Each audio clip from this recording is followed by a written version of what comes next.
Girls' empowerment.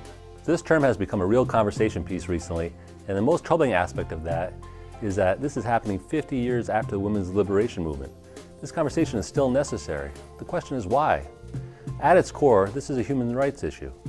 Every girl, at least in the US, has the right to go to school, stay safe from violence, access health services, and fully participate in their community.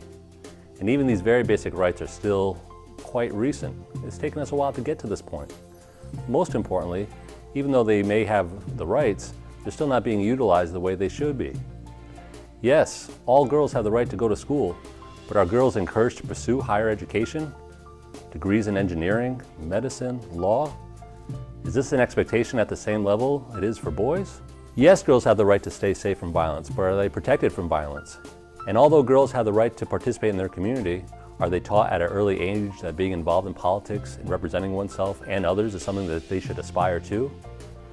That makes us ask, what is responsibility for the rest of us in these matters? Well, as an educator, I can tell you that empowerment and education are inseparable. First of all, educated girls will earn more money.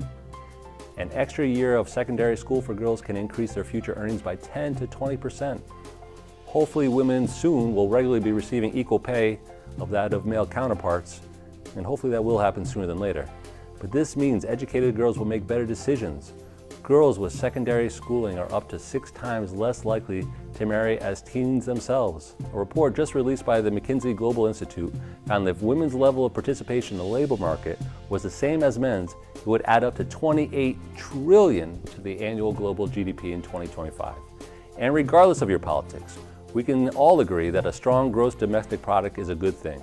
Well, the gross domestic product soars when both girls and boys are being offered educational opportunities. So if a strong, stable workforce is something you can get behind, then support women in business. And with full regard to your politics, when talented women who would make effective public leaders are often unable to run for office due to financial or social barriers, all communities lose. When women hold public office, they prioritize public goods that are of concern to women, including water, infrastructure, sanitation, roads, education, and health. Equally important is the impact of young girls' lives that comes from women seeing women hold these roles. Having more women in positions of political power inspires girls to attain a better education and aspire towards better paying jobs, and sets an example for the community altogether.